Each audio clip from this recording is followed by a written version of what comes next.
Régulièrement, des personnes s'adressent à moi et me disent « J'ai une idée de documentaire, je pense que ça peut faire un bon film, mais le problème, c'est que je ne sais pas comment écrire le scénario. » Et c'est vrai que cette phase d'écriture du projet est primordiale. On ne peut pas en faire l'impasse. C'est comme ça que des films ne se font jamais, parce qu'ils restent bloqués à l'étape d'idée. Alors, qu'est-ce qu'on peut faire pour résoudre ce problème? Après tout, si vous avez déjà trouvé l'idée, et que vous savez écrire, alors il suffit de mettre noir sur blanc ce que vous avez dans la tête. Et là, vous vous rendez compte que ce n'est pas si simple. Il y a une multitude de raisons qui peuvent faire obstacle. Je vais juste vous parler des raisons les plus courantes que je rencontre.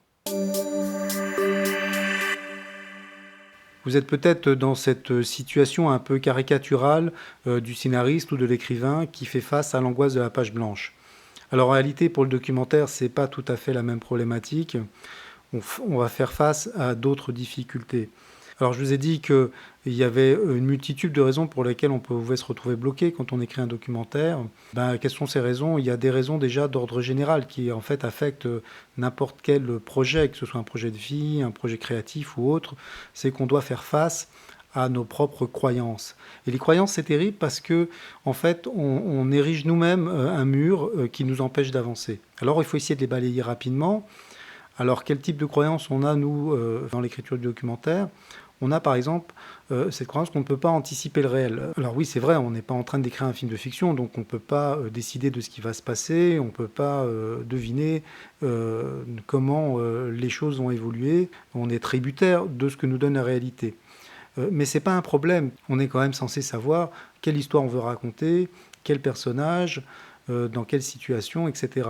Donc les situations, on est censé les connaître et on est capable de décrire en tout cas ce qu'on espère obtenir. Dans la même idée, on se retrouve souvent bloqué parce qu'on se dit qu'on ne connaît pas les normes d'écriture d'un scénario. On a entendu parler que un scénario, ça s'écrivait de telle manière, qu'il devait y avoir telle et telle partie, élément dans le scénario. Oui, c'est vrai qu'il y a des normes d'écriture, que ce soit pour un scénario de fiction ou de documentaire. Mais ces normes, d'abord, elles peuvent évoluer, elles peuvent être changeantes. On les adapte un petit peu en fonction de la personne à qui on veut adresser le scénario. Donc il faut bien comprendre qu'il y a une différence, qu'il faut bien faire la différence entre le fond et la forme. Donc la forme, elle pourra évoluer. Éventuellement, même ça pourrait être une autre personne qui va mettre en forme votre scénario. C'est pas très important ça, à ce stade-là. Ce qui est important, c'est le fond. C'est ce qui constitue l'âme de votre projet. C'est réellement ça, votre scénario. Et pour écrire le scénario, en réalité, vous avez besoin de rien d'autre qu'un ordinateur ou un papier et un crayon. Alors se focaliser sur la forme plutôt que sur le fond, c'est un petit peu la même mécanique qu'un autre blocage qu'on rencontre souvent. C'est cette fâcheuse tendance qu'on a à vouloir mettre la charrue avant les bœufs. C'est-à-dire qu'on va plutôt se focaliser sur des étapes qui vont intervenir plus tard, non pas qu'elles ne soient pas importantes, mais qui n'ont pas lieu d'être à ce moment-là. Et quelles sont ces étapes-là? C'est par exemple la recherche de financement ou la recherche de producteurs et de diffuseurs. On a un peu ce sentiment que si on n'arrive pas à trouver l'argent pour faire le film, si on n'arrive pas à trouver les partenaires pour arriver à mener à bien le film, ça ne sert à rien de l'écrire. Évidemment, c'est une grosse erreur, parce que c'est l'inverse. Tant que vous n'avez rien écrit, tant qu'il n'y a pas de scénario, il n'y a pas de projet. Et s'il n'y a pas de projet, il n'y a aucune raison de trouver des financements et de trouver des partenaires. Et les partenaires que vous irez voir, ils vous diront gentiment et poliment « Votre projet, il a l'air très intéressant, mais revenez nous voir quand vous aurez écrit quelque chose. » Donc si vous vous retrouvez dans ces différents travers, je dirais, rassurez-vous, c'est normal. En fait, c'est un biais humain. On va avoir tendance à aller chercher des problèmes. Pour moi, c'est une forme de procrastination pour cacher, en réalité, le vrai problème. Et quel est le vrai problème? C'est qu'en général, votre projet il est mal défini. Alors, en quoi le projet est mal défini? Pour vous faire comprendre, je vais utiliser des analogies. Pour commencer, le GPS. Imaginez que vous êtes dans votre voiture. Alors, vous rentrez dans votre voiture et, évidemment, avant de démarrer et de partir, vous allez rentrer la destination dans votre GPS pour qu'il puisse vous guider. Mais problème, vous ne connaissez pas votre destination. Vous n'avez aucune idée de l'endroit où vous allez. Vous connaissez non seulement pas l'adresse, mais vous ne savez pas ni la ville, ni le lieu. Est-ce que c'est chez le docteur, chez le coiffeur? Est-ce que vous allez faire des courses? Vous ne connaissez pas, vous ne savez pas pourquoi vous êtes là. Vous êtes rentré dans votre voiture pour aller quelque part, mais vous ne savez pas quel est ce quelque part. Votre scénario, c'est le GPS. Si vous ne savez pas quelle est votre destination, si vous ne savez pas où vous voulez aller avec votre scénario, vous ne pourrez pas démarrer tout simplement. Tant qu'on ne sait pas vers quelle finalité on veut aller, on ne peut pas démarrer. Et un film, en fait, ça s'écrit par la fin, parce que tout ce qui est mis en place doit nous amener à une finalité.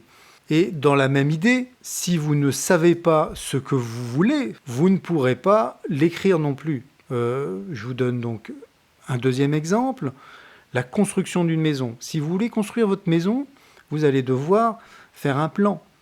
Et pour faire le plan, il va bien falloir décider de combien de pièces vous voulez, combien de chambres, combien de salles de bain, la cuisine, où est-ce qu'elle est située, l'orientation générale de la maison, quelle sera la taille de la maison, est-ce qu'il y aura un étage, le terrain, un jardin, une terrasse, enfin des tas de choses qu'il va falloir décider. Et en fait, il faut bien déterminer quel est votre projet, qu'est-ce que vous voulez. Et pour un film, c'est la même chose. Comment écrire votre scénario, comment faire votre plan de film si vous ne savez pas ce que vous allez mettre dedans, si vous ne savez pas précisément qu'est-ce que vous voulez, quelle histoire vous voulez raconter. Voilà ce que j'appelle un projet mal défini. C'est que vous avez en réalité une envie, une intention, mais ce n'est pas suffisant et c'est ça qui vous bloque. Alors, quelles sont les solutions ? Évidemment, quand on a compris un petit peu ce qui bloquait, on commence à entrevoir les solutions. Et tout naturellement, il faut commencer par se concentrer sur la conception du projet et complètement oublier le reste. Oublier tout ce qui nous détourne du projet lui-même, du fond du projet, du fait d'imaginer ce qu'on veut faire.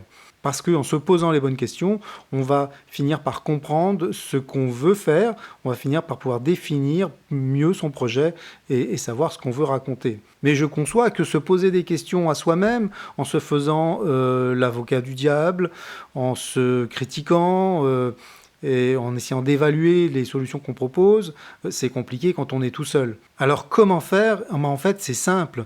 Il ne faut pas rester tout seul. Il faut un petit peu sortir de son placard, aller au-devant des gens, confronter son projet face aux autres et surtout en parler. Effectivement, parler de son projet, c'est déjà commencer à écrire. Vous devez expliquer, formuler ce que vous avez en tête. Bien souvent, le simple fait d'expliquer ce qu'on veut faire met à jour les zones d'ombre de son projet. Ce qui se conçoit clairement s'énonce aisément. Alors si vous avez du mal à parler de votre projet, c'est peut-être qu'il n'est pas clair pour vous. Alors à qui parler ? Votre conjoint, vos amis, vos proches, votre producteur, votre belle-mère, pourquoi pas, pourvu qu'elle ait une oreille bienveillante. Certains vous donneront des conseils, tous auront un avis. Le plus difficile sera alors de faire le tri. Quel conseil suivre ? C'est vrai que vous pouvez vous perdre parce que vous aurez des avis contradictoires ou alors pas tout à fait en adéquation avec votre idée première. Mais je crois qu'il vaut mieux risquer de se perdre que de ne pas partir du tout. Si malgré ça, vous n'avancez pas, si vous êtes perdu, pourquoi ne pas envisager de vous faire aider ? Ne restez pas seul avec vos doutes et vos questions. Faites-vous accompagner dans la conception de votre projet, comme il m'arrive de le faire pour certains réalisateurs que je produis, même expérimentés. Je leur pose les bonnes questions et je les aide à aller là où ils veulent aller. Si vous aussi vous voulez profiter de cet accompagnement, cliquez sur le lien dans la description, je vous explique comment je peux vous aider. Dans tous les cas, si vous avez l'impression d'être bloqué dans votre projet, réagissez, analysez les raisons qui font que vous n'avancez pas, balayez tout ce qui n'a pas lieu d'être et trouvez des oreilles qui vous aideront à mettre à plat votre scénario. Je vous remercie de m'avoir écouté. Je vous souhaite d'arriver à mettre noir sur blanc votre projet. Mon projet à moi, c'est de vous y aider, alors abonnez-vous à la chaîne. Dans la description, vous trouverez aussi des liens vers du contenu gratuit qui déjà vous apportera un éclairage. À bientôt.